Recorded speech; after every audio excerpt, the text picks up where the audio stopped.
everybody. This is the Washington County Museum of Fine Arts, and we are going to be getting a chance to take a tour with Bouke de Vries. And right now, still on view, we have War and Pieces, and in a few minutes, we're going to get a chance to walk around his property and see all the details of the spaces that he works. But before we get too far ahead, I want to let you know that we are live streaming. This is a recorded webinar. And although we can't see you and we can't hear you right now, there's a chat at the bottom and a Q&A down there. We are inviting you now to join in the conversation and ask questions. We might not interrupt right away, but as your questions come through, if there's a good time to ask them, we will, but we'll probably wait till the very end to take your questions and ask Bouke at that point. So welcome, everyone. Welcome, Bouke. I'm going to hand it over to Sarah Hall, Director of the Washington County Museum of Fine Arts. Hi, everyone. Thanks, Kelly, so much. And thanks, everyone, for joining us for what I think is going to be a really special virtual experience today. I have one museum announcement before we get into today's program, and that is that we are in the final weekend of our online fundraiser, which is called Amazing Tablescapes. And you might think what a coincidence that is, that we have a fundraiser called Amazing Tablescapes, and we also have this amazing tablescape on view by Bouke de Vries. But actually, once I realized that this was an annual fundraiser that we did at the Washington County Museum of Fine Arts, I thought, oh, I have the perfect contemporary art piece to bring in to show people how amazing a tablescape can really be. So that's kind of how we ended up with the installation. But you can see behind me here, my peacock friend is really the first piece of art of Bouke's that I became aware of. And that's because where I used to work at the Frick in Pittsburgh, we did an exhibition with Leslie Farron, who may actually be on the call right now. We did an exhibition called, I think, Revive, Remix, Respond, which was contemporary ceramic artists who were working in conversation with history, sometimes with things actually in our collection and sometimes more broadly. And the peacock came and stayed in Pittsburgh for a while, and he is an incredibly beautiful and charming. He was a great mascot for the show, and I think he helped really get a lot of people interested in Bouke and his work. So we're going to learn a lot more about that today. I think when we have these kinds of programs, it's really fun if people drop their location in the chat. So if you want to put in the chat where it is you're joining us from, that's always nice to see. I also, before we get going anymore, wanted to say that where we have War and Pieces installed in the museum is this incredible space that seemed absolutely perfect to be activated. It is the Schreiber Gallery. In old layouts of the museum, it's called the Tall Works Gallery. So it has this really kind of baronial feeling to it, and it's a wonderful setting for this 24-foot long installation. So do make sure you see it at the museum if you haven't yet. We have it until March 13th. And now a little bit about Bouke. He was born in Utrecht, the Netherlands. He studied at the Design Academy Eindhoven and Central St. Martin's, London. After working in the fashion industry with John Galliano, Stephen Jones, and Sandra Rhodes, he switched careers and studied ceramics conservation and restoration at Westdean College. He's been working full-time as a studio artist in London since 2010, and in fact, he told Kelly and I earlier that he doesn't do this very often. He's managed to get through the pandemic without having to do too many Zoom meetings because he's able to focus on his work. And his work in ceramic conservation, reassembling and repairing broken objects, actually led him to his distinct style, in which his primary materials are ceramic fragments and pieces. And he creates with them fascinating and often provocative and witty artworks that create a dialogue between our contemporary consumer culture and often ceramics itself as a historic commodity. I think that's enough background to set you up for what I know is going to be an interesting experience. So everyone, please join me in a virtual welcome for Bouke de Vries. And I will say you can drop questions in chat, and depending on the timing, we'll try to get to them in a conversational way. Otherwise, we can have some more conversation at the end. Thanks, everyone, and thank you for joining us, Bouke. Okay, thank you so much for a very clear introduction. So welcome to everybody, and we are here. We're starting off in my living room. I'm lucky to have a studio in my garden, and I just wanted to start in the house because there's a few things that are really nice here. And before I even started making, while I was still working as a conservator, I collected white Delft, and I wanted to do an installation of it, which is based on the 1718 grand porcelain displays, which are usually done in blue and white porcelain, and were really to show off the wealth of the owner. The more porcelain from China you could have, the richer you were. And I've used for my installation white Delftware, and everybody's familiar with blue and white Delftware, but this is the same material but without the blue on it. And it's basically, they didn't spend the money on it to put the blue on it, because these are things that were used in every day. So this is, instead of my extravagant wealthy blue and white installation, this is my working man's version of it. And if we go closer, I can just zoom on it, and you can see these are plates, and everything here, about 90%, has been all excavated in archaeological sites in the Netherlands, in locations like Amsterdam and Delft. And you can see some amazing objects here. Here's a Delft barber's bowl to use for shaving. This would go around your neck, and the barber would, and there's would shave you. And then we have things like here that are arborellos, drug jars, and we can see a lot more here, ointment pots. And here's this amazing little Delft bowl, which were used as pigment pots, and they still have the 17th century pigments in it. There's another one here on the other side in green. And you see also there's quite a variety of cows in the display, and these cows were used in dairy shops as sort of advertising point of sale references. And at the top there, you see an amazing colander, a ceramic colander. And on the left here, there's a little one there that was used for watercress. And I just love this display. I love it because it's all broken fragments brought back together and creating a whole, a new whole. And what I love about it as well is it changes every day when the light hits it. All the colors are different, because although it's called white Delft, none of it is white. They're all nuances of greenish white, pinkish white, bluish white. And it was actually probably the first piece I ever created. And in the same room here, on the other wall, is a map of England, Britain. And I made a map for Britain, a similar map for Britain, for an exhibition at Compton Verney. And it was about the history of tea. And they asked me to make a special piece. And I did this map of Britain, and it's all made up of willow pattern cups and saucers. It's the tea trade in Britain was very important in the 18th century, 19th century, and a lot of the wealth from Britain came from this tea production. And so here you can see the map of Britain made from this tea, but there's also, it is all broken because there was also the dark side of this trade with the opium wars and etc. And just show you the rest of my living room, because I love art as well, and I collect art. And here's a whole wall of displays of things I've bought over the years, which I'm very fond of. Love having my art here. And one of the most special pieces I have here is by the light doesn't fall too well on it, by the British potter Grayson Perry, who's become a bit of a national treasure in our country. And we go here to a cabinet of my own works, which is a bit bare at the moment because a lot of pieces are being made ready to go to an exhibition in Venice. It's called Homo Faber, and it's going to be set in a fantastic location in the monastery of San Giorgio Church in Venice. And I'm going there for the first trip since the pandemic started on the 5th of April. And so we're going now from my house to my studio. We just have going to have my daily commute to my garden.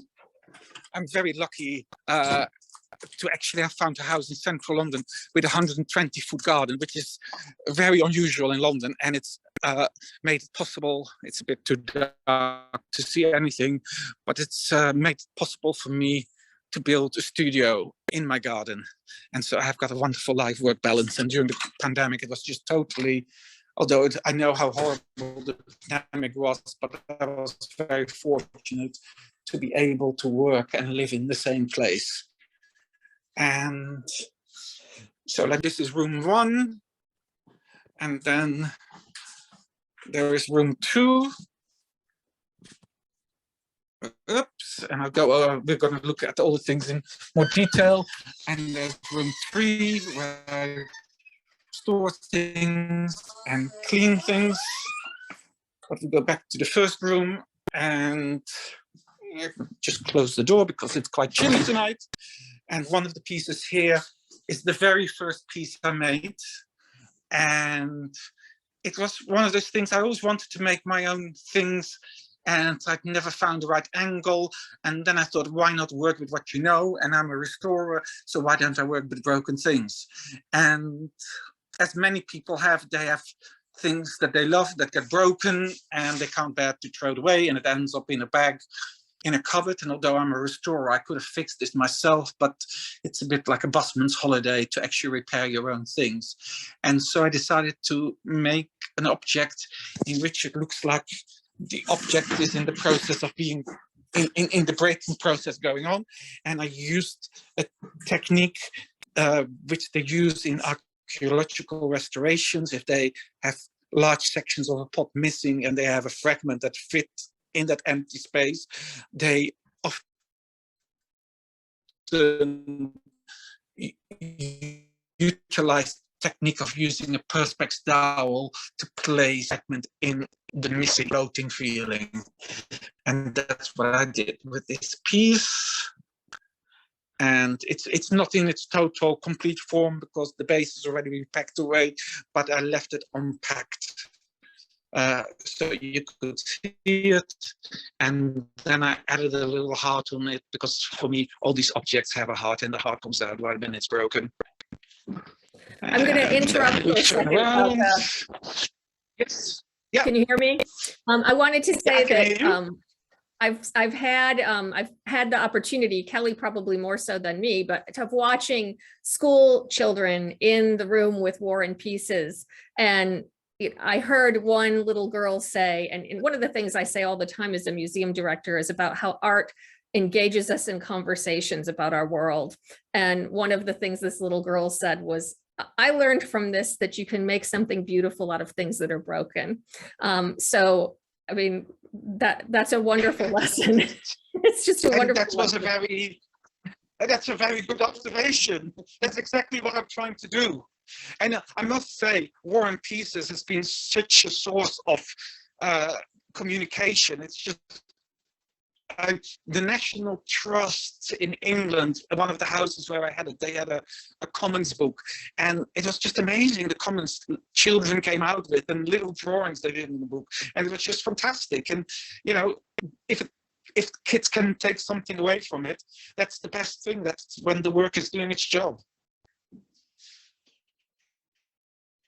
So I'm going to the objects that I got here. Here's a figure of Guan Yin. Guan Yin is the goddess of mercy and compassion from Buddhist tradition. And I love her very much because she's very beautiful. She comes in lots of different guises. And with this one, I've made a sort of wafting clouds of porcelain shards. And all these shards came from a Chinese shipwreck that sank in the South China Sea off the coast of Malaysia in, I think, about 1780.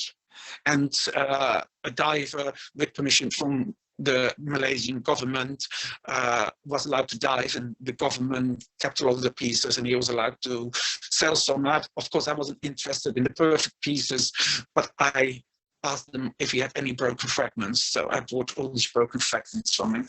And there's something beautiful about the quality of the way they have been etched away in the sea. Normally they would have a very high shine, like the guanyin herself, but here the shiny glaze has been etched away by the salt seawater after 2 centuries. And just further along, there's another guanyin, and also another map of Britain, but a smaller version. And this guanyin, I've done several versions of.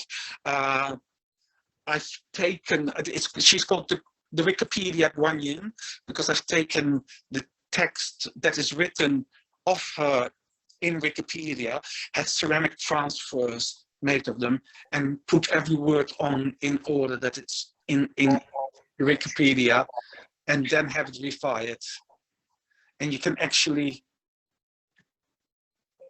read the words and sections of a story. There she is.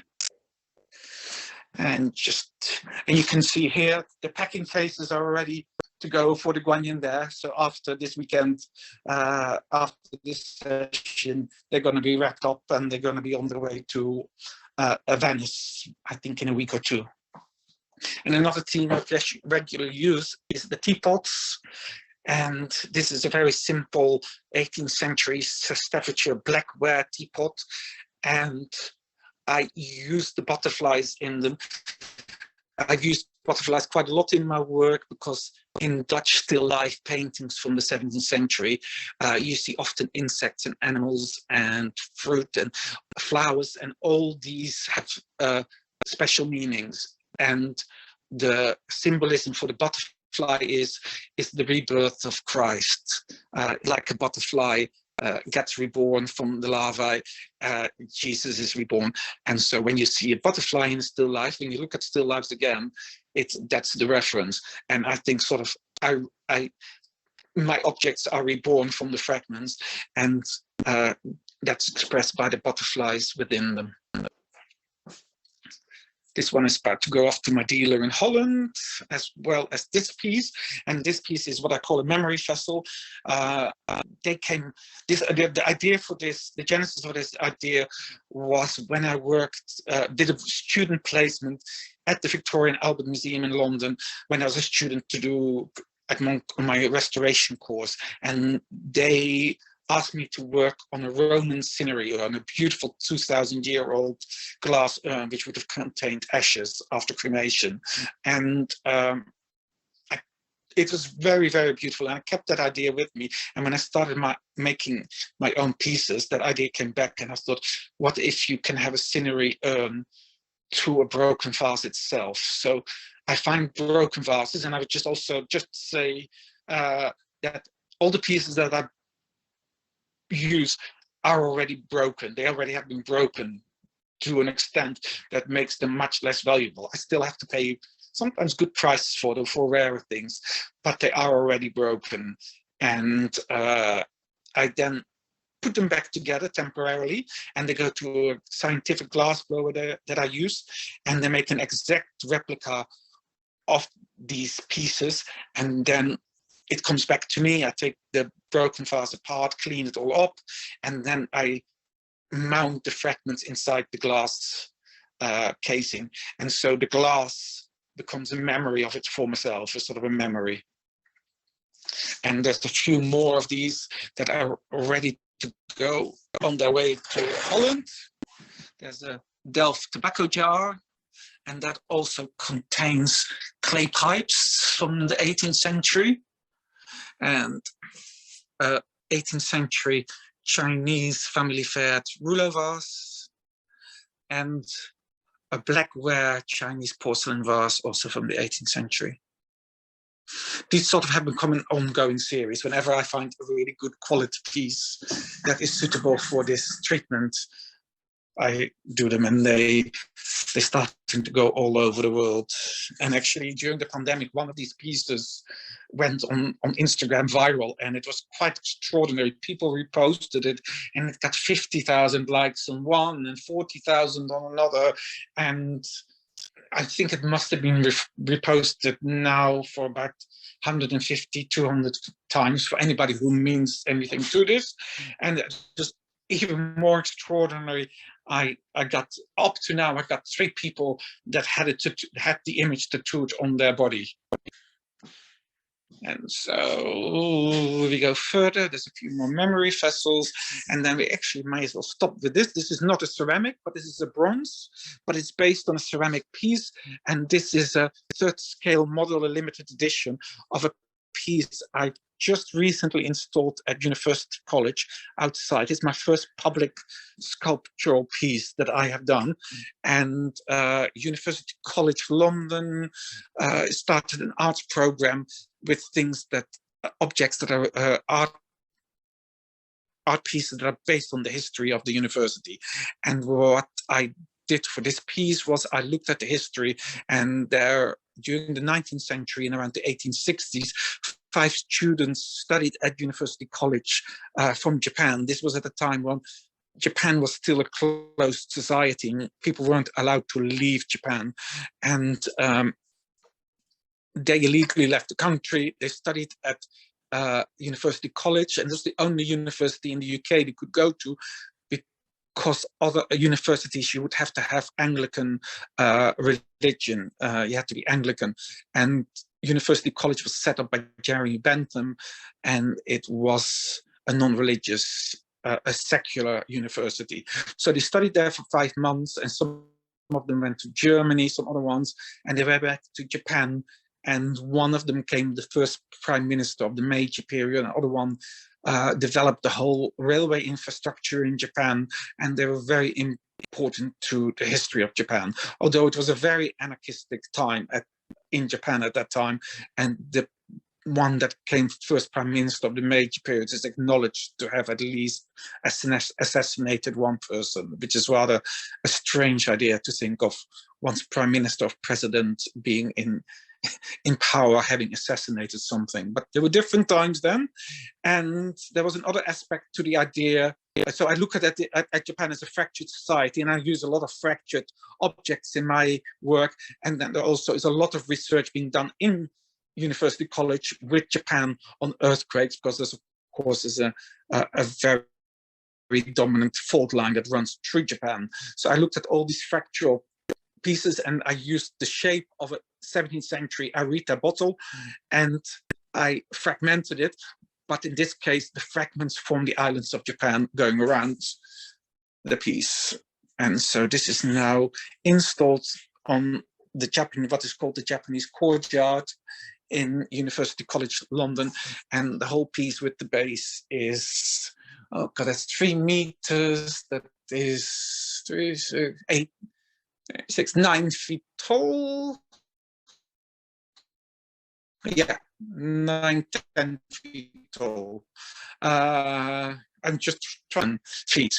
Proud moment to have made something. And on the 5th of April, there will be a ceremony attended by the Japanese ambassador and the Dutch ambassador for the dedication of the sculpture. So it's something very new for me, something to work on that level. And then you can just see a bit more on my workshop, like because people call me a ceramicist, but I'm not really a ceramicist because I don't make ceramics. I use them as a source of inspiration. And you see some other objects waiting to be turned into something one day. So your screen froze a little bit. Oh, no! Wait, yeah, can you show us Guan Yin again? Because we heard you talk about her, but I don't think we can. I'm trying to think. It was like the big one or the small one? I think it was the big one. So you didn't hear anything about that? We heard, but we didn't see. So. Oh, sorry. No, there she is. Wonderful. Yeah, that's one. So I also had another sort of question that's maybe not a question more than a thought, but the memory jars that went viral, do you think that's a particular pandemic thing, this sense of fragility and mortality that we're living through, and that's what caught people? Oh, yes, it was totally, for us, was sort of almost taken away from me, because it suddenly ended up having a totally different title from what I gave it.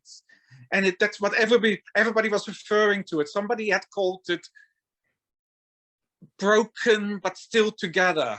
Ah, And suddenly that's what everybody's referring to it now. like a meme.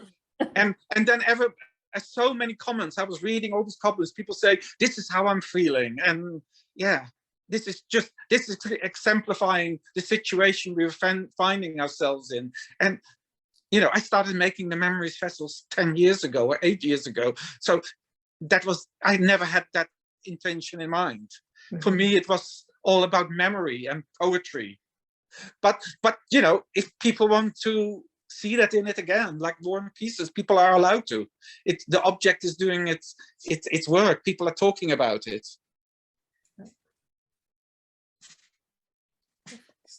So there's not a quick view, and then we're going into the room where actually I spend most of my time in. And although people think you want to work in big spaces, I love this smaller space where I have desks all the way around me, and I can just work all the way around. And I can sit in my chair and I can move it around. And especially in the winter, it gives a real cozy atmosphere. So, and actually, as we are here, I still have some figures left over from War and Pieces.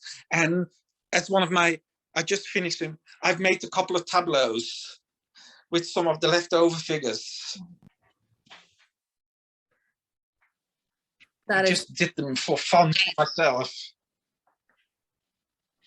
That is fun. You know, I noticed too, it's funny when kids are in with War and Pieces, you know, the boys recognize the plastic parts and immediately glom onto that as a really interesting use of toys. Yes, I actually bought all the plastic bits because I was thinking of using something like that. And it is using plastic with the porcelain and the sugar as the sort of modern interloper material, and which we have more and more, especially in the past couple of years, more and more conscious of the damage it's causing to the planet. So that's why it is there. People said, why you use plastic in it? Because it is this material that's become ubiquitous. It's taken over in all forms in use from the traditional materials. Well, you just answered a question that I get a lot from kids, why the plastic is in there, because that is where kids' eyes do seem to go. Yes, well, that's exactly why I have done it, because it's this material that's taken the place, like porcelain took the place of the sugar sculptures, and plastic in a lot of ways has taken the place of ceramics. Mm-hmm. Of course, ceramics are much better because they are so much more, although ceramic is a very fragile material, it's also a very durable material. So that's it. And here is another Guanyin. There's actually quite a few Guanyins here at the moment, but this is actually quite interesting. I'm doing a huge wall installation like the one in my living room, but with the ceramics of a aristocratic family, of all the broken things they collected and put in boxes for the past 300 years.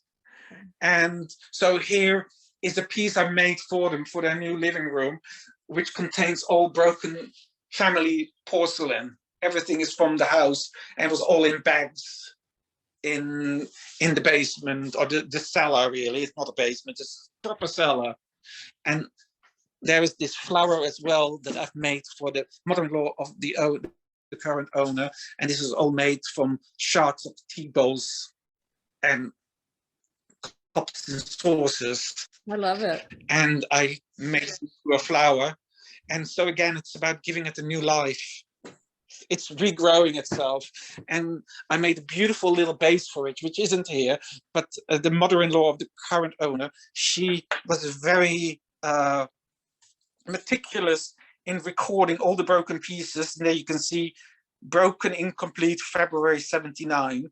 And there was a dozen of those bags amongst the pieces. So I'd taken all these labels out, cut them all out, and had them set in resin. And then I set these resin blocks into the base, a wooden base I made for the flower. Nice. It's very poetic. Very poetic. Yes. So, and then Here is another memory vessel set. There's a whole tea service. And these are pieces. I'm having an exhibition in the ceramics rooms at the Legion of Honor Museum in San Francisco next year. So these are 1 year, but it's the biggest one I've ever made. Is this one, which is going to be the centerpiece of the exhibition. It's about over 8 foot high, 6 foot high, 6 foot high.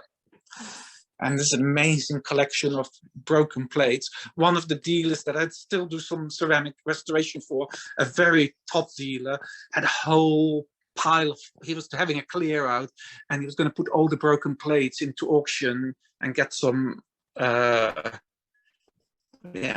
some money back for them. And so then I said, could I buy them? And I bought them in December, and I immediately utilized them in this piece because they're really good quality. So it's like the tobacco leaf pattern there, which is normally very expensive glaze, so I never often get to use anything like that. So did you do the sort of Japanese style repair yourself? And you could tell people a little about that. Yes, I was doing those repairs when I studied first at Wesleyan College 30 years ago. So before it became all fashionable. And yeah, for those people who don't know it, in Japan, they when something that is very special and dear to them, they repair it, but they don't try to, as traditionally restorers, try to make the repair invisible. They repair it with gold lacquer, and they're saying, if this piece is important, we're not going to hide the damage, because the damage is part of its history, and we're celebrating the damage, and we're actually making it more noticeable, more prominent. And I think it's, again, a lovely poetic thought.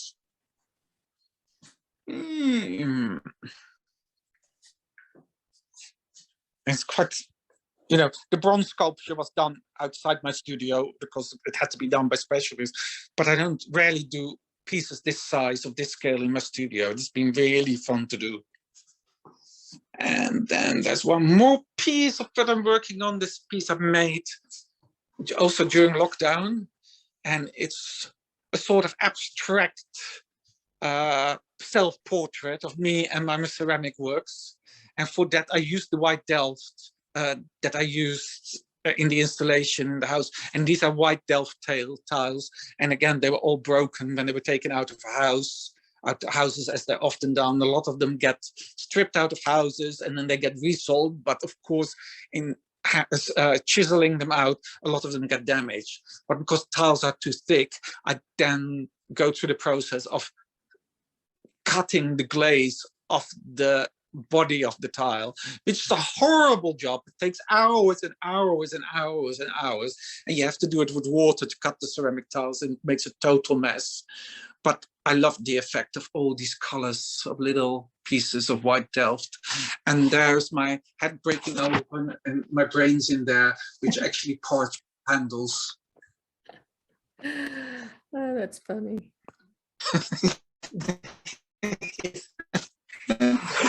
You got to have a laugh as well. But I think it's actually quite a strong shape.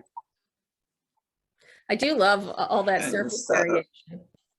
Sorry? I love all that surface variation. It's wonderful. I know, it's just the colors again, and I love how the base came out as well. So, and that really is what I have in the studio at the moment. And I still do item work, so there's a pattern fixing and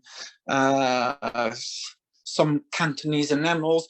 And I could really spend all my time making my own art, but because all my techniques and skills and inspiration for what I'm doing now came from the restoration, I like to keep my hand in there, just be able to keep those skills going.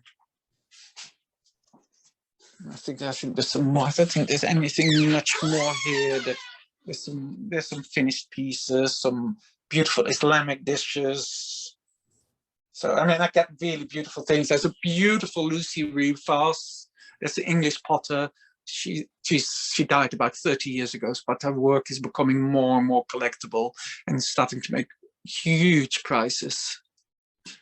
It's what's called studio pottery, where it's an artist who makes everything themselves in the studio. So, and there you go.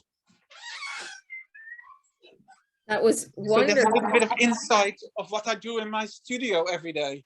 I was going to say it's like taking a look inside of your brain, but we really got a chance to see inside of your brain. What do you mean? I do realize I'm very lucky that I get to live my life like this and do things like that. Okay. That's great. So I would encourage those of us who are on with us to go ahead and either type questions in chat, or I think there's a hand raise function if anybody has any questions. I was wondering, Bouke, so how does your work today connect at all to your past in fashion, or how did you get from So I think, you know, it's not direct, but of course it has to have, you know, it maybe, you know, the fashion really made me work hard at building up a work ethic. You know, you really had to work hard, and I worked for bosses that were very disciplined, and so I did long hours, early starts, and I still do that. I get here every morning, even during the pandemic, every day at 7 o'clock in the morning. I mean, I'm lucky that I don't have the commute, but I like to start early and have the peace and quiet of the first couple of hours before any phone calls start. So, and I think those are things that have come from my background in the fashion industry. And also my father had his own shop, a butcher's shop. So it was all lots of early mornings and late evenings. So, but not really. I'm sort of really, I suppose, you know, with textiles as well, I think I've got a very good eye for color, and that's probably developed in that, but it's no direct link. And you kind of answered one of the questions I had, was when you said you're not a ceramicist. So do you ever work with clay yourself, or? I do occasionally, and I'm trying to do a little bit more of it. And actually, I've just done a project which is going to. I haven't got it. I've done a project, and this is one a sample one where I've actually had the vase. I worked with a potter to make vases, and this and the project I've done is a set of 8 vases, all in celadon colors, starting in a pail and go around the Rake's Progress painting. And so, and the other vases all go through a gradual process of degradation that is expressed in the way they have been damaged and how I've repaired them. So it's a very new thing, because it's all new material that I used for that. And that's the first time that I'm actually breaking new pieces, but they're pieces I made, so I don't have any qualms about it. And I have an unfair question for you, which is, did you have a favorite setting for War and Pieces? Maybe it's the setting it's so unfair. Put them on the spot. I mean, there's a whole lot of them, because they all look different in all different places. And what's been great about War and Pieces is it's adapted itself so well at every venue that it was. I must say I did love Hillwood, because it was so over the top. That whole dining room, it was really, and the colors. It was very much about luxury there, I think. Yeah. And the original commission, it may have been more clearly a commentary on war. I'm yes, surmising, yeah. Yes. Oh, but there was an interesting link with Hillwood, was that they had nuclear fallout shelters in the basement. Marjorie Merriweather Post had decided when she did Hillwood that, and that was of course at the time of the Cold War, the 50s and 60s. She had nuclear fallout shelters built for herself and her staff, and during the duration of, and now with what's going on in Ukraine, it becomes all more tangible again. For sure. So, and but actually, I still love the original setting at the Holborn Museum in Bath. Mm-hmm.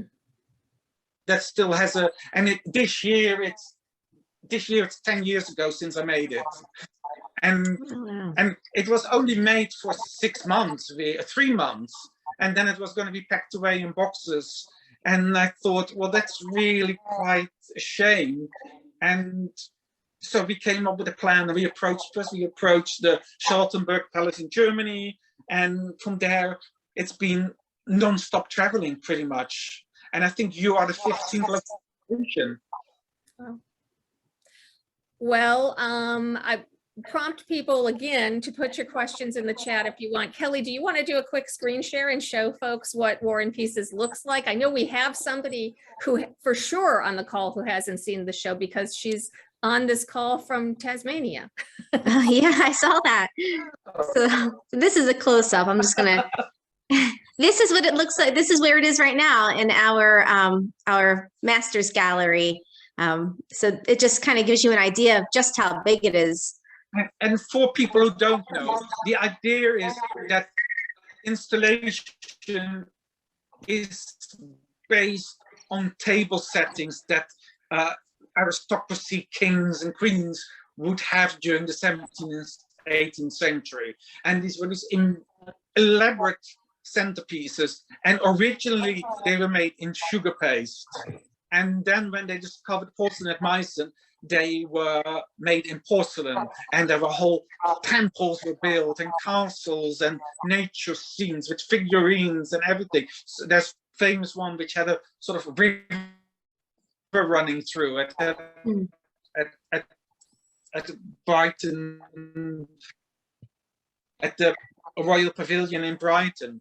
And the Holborn asked me to, they have a big table in what was the ballroom in the center of, which has a perspex enclosure all the way around it, and it normally shows porcelain and silverware. They were asked an artist to do a contemporary intervention, and I was the first artist to be asked, and so I decided what am I going to do with this table, and I thought I'd do a contemporary interpretation of a battle scene, of a table setting, but I used a battle scene because I also used as a reference a ball that took place on the eve of the Battle of Waterloo, the Napoleonic Wars in 1815, given by the Duchess of Richmond, and it was regarded as the grandest ball ever given. And during the ball and the banquet, it was announced that Napoleon's troops were advancing, and all the men had to leave the ball and the banquet. And I thought wars are so destructive and negative and ridiculous. I thought it's much better to have a battle and a war on the table played out by porcelain, sugar and plastic. Mm-hmm.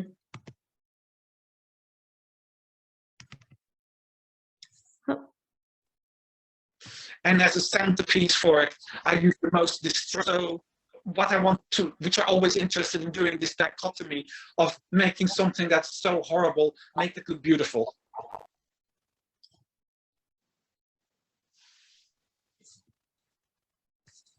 Oh, there we go.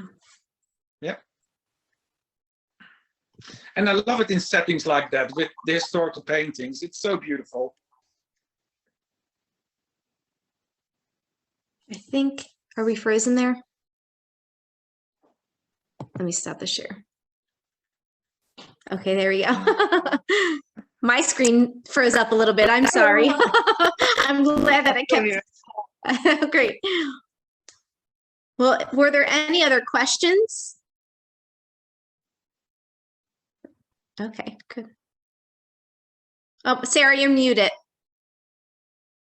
So I was saying that the gallery is going to feel very empty when we say goodbye to War and Pieces, and I'm already trying to think about other ways we can activate that space and turn it into a sort of different experience for people. This was terrific. I'm so glad we got to do this. You know, for those who haven't seen the exhibition yet, you really do need to come in and see it. We also had the opportunity to bring in, I mean, Bouke, you know about this. We have one of the best sugar artists in the country, I know, in the world, pictures, amazing, who is teaching nearby at Blue Ridge Community and Technical College. So he and his students did a complimentary sugar tablescape, which you can see in our atrium. So you can actually stand at a particular point and see both the porcelain War and Pieces. fantastic. Yeah, the sugar tablescape. So I do hope everybody manages to come in and see that who is able before the closing of the show on March 13th. We have a lot of good stuff online on our YouTube page for those of you who are too far away to visit us. And I'm just going to say that this was a really lovely Saturday afternoon and Saturday evening for Bouke. So thanks everybody for being with us. Thank you so much.